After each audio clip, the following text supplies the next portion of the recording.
And check this out. I was going through some of my portfolio. Look at that. March 1988. It's an Echo newspaper that they passed out, man. In prison newspaper that they sent it all over the units, man.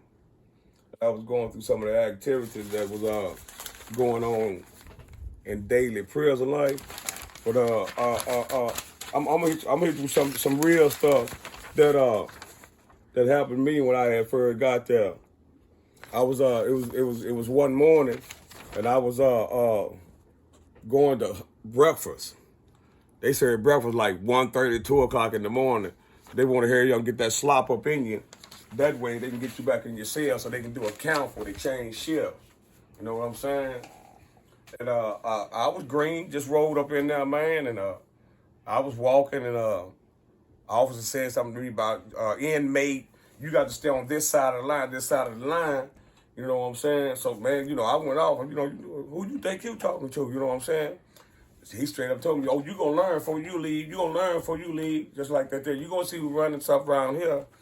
I ain't want to use no profanity towards them, you know what I'm saying? Because I know they'll beat you up, which they eventually did to me anyway.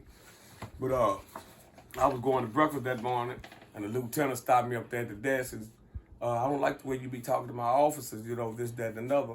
He said, this East Ham right here, House of Pain, and we run things around here quarterly, you know what I'm saying? I started reading between the lines and things, you know what I'm saying? But when they tried to rush us back to the cell after that brief breakfast, it was brief, they told us to roll out to get ready to go to work. And I'm supposed to be in some type of field where it's a garden squad or a hoe squad or something like that. A hoe being an Aggie. That's what they call it. And I went out there and they talking about, you get on that trailer right there and they, about 15 or 20 trailers, none but the inmates on all of them, half sleeping everything. And it's early in the morning, just changed shift. And we going way out to these corn rolls. I'm talking way out there. I'm talking about they had corn rolls that last all day long. And they had this cotton going. They said, okay, get you a sack of pick cotton. I said, I can't pick no cotton. I ain't never did that before, just like that there. They said, boy, you gonna pick some cotton just like that. I said, no, I can't do that. You know what I'm saying? So I just sat down on the ground. Yeah, they called what they call a wagon to come get me and personally took me in, and personally took care of their business for not going out there to get their cotton. They put me in solitary confinement, or pre-hearing detention is what it is. I stayed there like 72 hours. They let me out. And the major called me up to his house, to his office, and said, inmate, how long you been here? I said, well, I ain't been here but a week or so, sir, just like that there. He said, well, around here, inmates don't run things, spitting tobacco. We do. Just like that. I said, well, I'm sorry, sir. I said, I ain't never worked in no field, and I don't think it's right I should go out there and pick no cotton. Just like, oh, you gonna pick my cotton?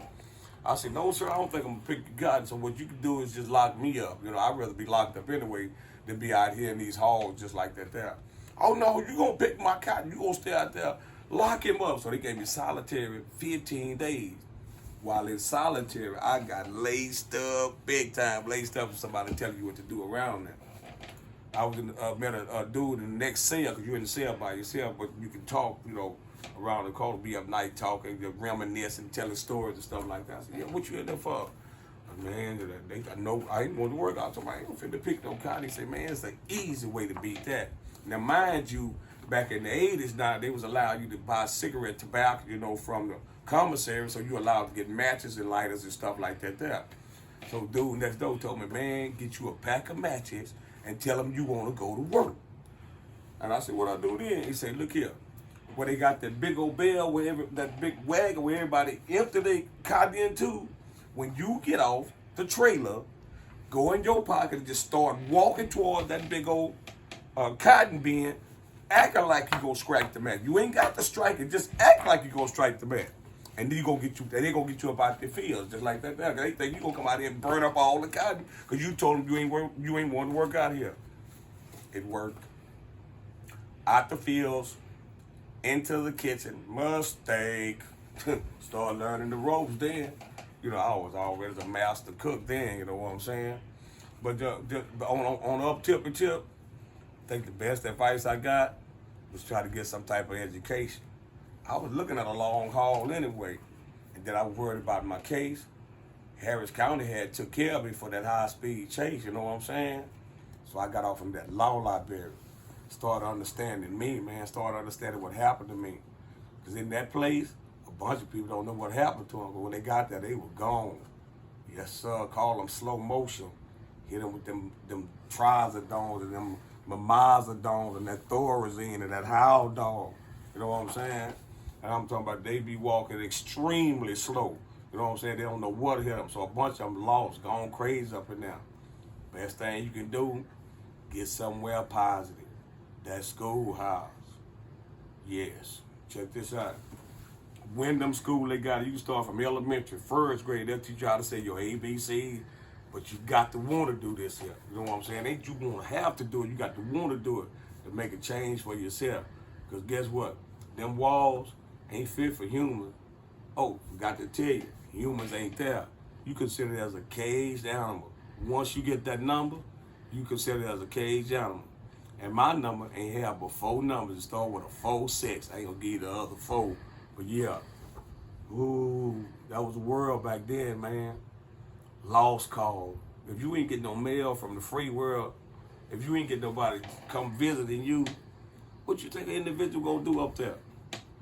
Some of them gonna get bold enough, see your stuff, and try to take it. But get what? They got real slick with it. They come in bunches, in packs. Catch you at the commissary line, you to bust a 60. One of them will come up there and pick a fight with you while it's probably grab your bags and go on while you trying to defend yourself in the fight. Oh man, I want to mention he'll walk off, you look around, your bag gone. Your loved one just sent you money. You've been clicked on, but he know what hit you, man. So most people try to get with somebody up there. Somebody, you know, from their hometown or something like that there, you know what I'm saying? Man, I met some real cool dudes up there. One brother I met up there, man, his name was Thunder. Called him Thunderbolt, man, about a D-Town, man. Knockout artist, yes he was. Then he was bronze built because he stayed in that weight room. Got old Guebi down there in that weight room too. But I'm gonna show you the compassion they showed to a real dude, young brother myself, man. My father passed away on me in '92, and all the brothers down there in the weight room, they got it together and had one of the artists to make me a card on behalf of my dad, man. And look here, they all signed it somewhere on the card. And check out what it said.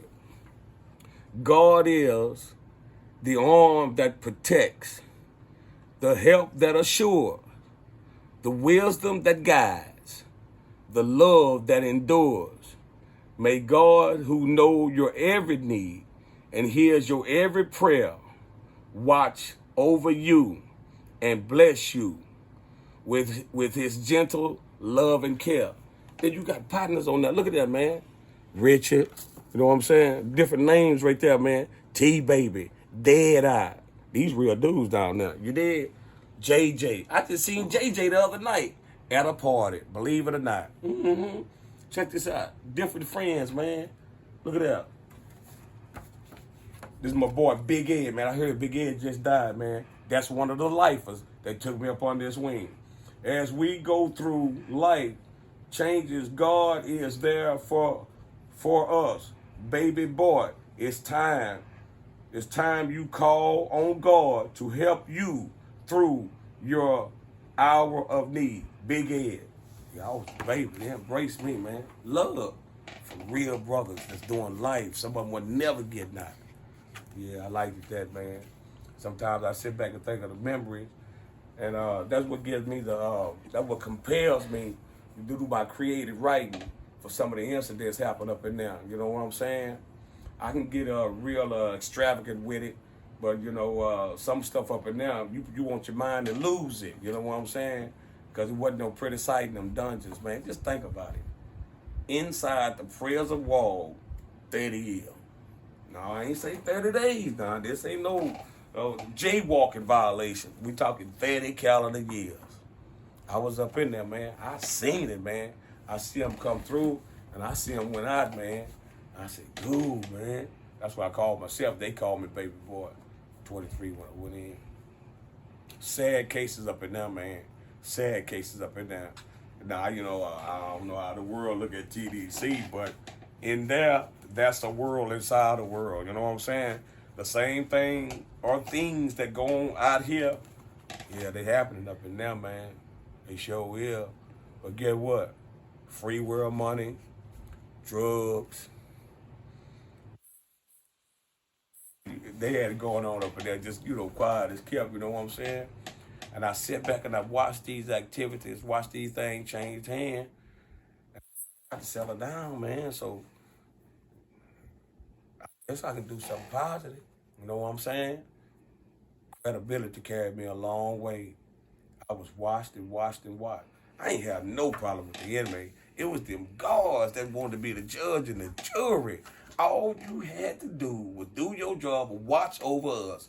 You couldn't do that. You know what I'm saying? But check this out. It's all good. Check this out. It's all good. Uh, Before I leave, man, uh, like, share, or subscribe for old Gold, man. Cause guess what? Sometimes I sit there and I be sad about it, but I got to share it. Got to get it off my chest. It's been bottled up. And it's 30 of it, man. Like, share, and subscribe. Google gonna get it to you.